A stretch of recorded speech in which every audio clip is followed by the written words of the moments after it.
নমস্কার, কৌশিকিস কিচেন ডায়েরিতে সবাইকে স্বাগত। ময়দা মাখার ঝামেলা ছাড়া কিংবা বেলার ঝামেলা ছাড়া আজ নিয়ে এসেছি একদম নরম তুলতুলে পরোটা রেসিপি।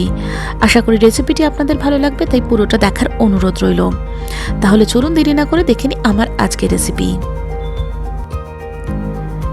এই বেলে নেওয়ার ঝামেলা ছাড়া পরোটা বানানোর জন্য দেখুন আমি একটা বড় বাটিতে নিয়ে নিয়েছি একটা ডিমটা নেওয়ার পরে এর মধ্যে আমি দিয়ে দেব পরিমাণ মতো নুন।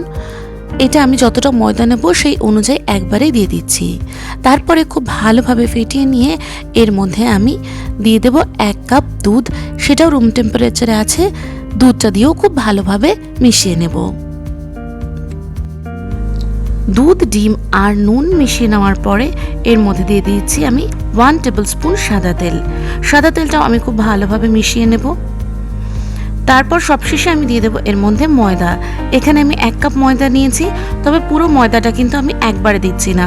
প্রথমে অর্ধেকটা ময়দা দিয়ে দেবো, ভালোভাবে মিশিয়ে নেব, তারপর বাকি অর্ধেকটা, নইলে দলা পাকিয়ে যাওয়ার একটা চান্স থেকেই যায়।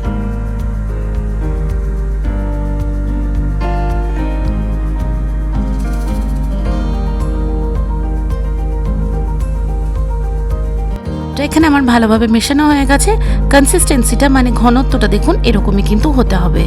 এবার এটাকে আমি 4 থেকে 5 মিনিট এরকমই রেখে দেব, তারপর চলে যাব ভাজতে।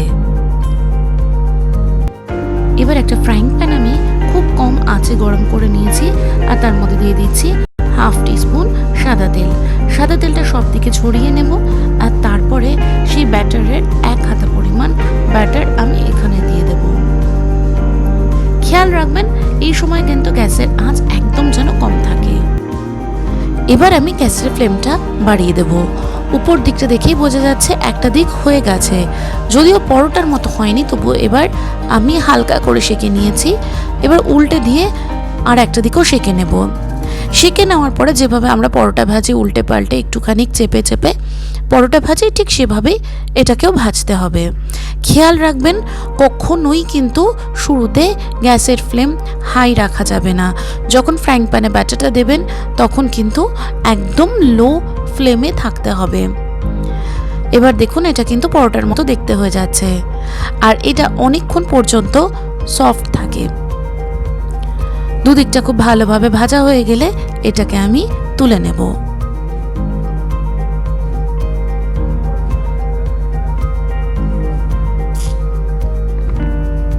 একটা পরোটা একইভাবে ভেজে দেখিয়ে দিচ্ছি। খুব কম আঁচে গ্যাস রেখে আমি তেলটা স্প্রেড করে নিয়ে এর মধ্যে ব্যাটার দিয়ে দিচ্ছি। আবারও এটাকে উল্টে নিয়ে দুদিকে চেপে চেপে ভেজে নেব। এই পরোটার ব্যাটারে অল্প চিনি দিলেও কিন্তু খেতে খুব ভালো লাগে। আর যদি চান এই পরোটাটা এমনি নর্মালি যেভাবে অন্যান্য পরোটার সাথে তরকারি বা চিকেন বা মাটন সার্ভ করেন সেভাবেও খেতে পারেন, তবে টেক্সচারটা একটু আলাদা হয় নর্মাল পরোটার চেয়ে। দেখুন আমার ভাজা হয়ে গেছে, এটাকে আমি তুলে নিয়ে সার্ভ করে দিচ্ছি।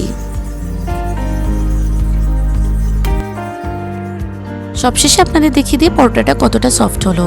দেখুন একদম হাতে তুললেই বুঝতে পারবেন এটা একদম নরম তুলতুলে, আর এটা কিন্তু অনেকক্ষণ পর্যন্ত একই রকমই থাকবে। যদি ভালো লাগে আমার আজকের রেসিপি, তাহলে চ্যানেলটা সাবস্ক্রাইব করার অনুরোধ রইল। আজ এইটুকুই, আবার নিয়ে আসবো অন্য কোনো রেসিপি। নমস্কার।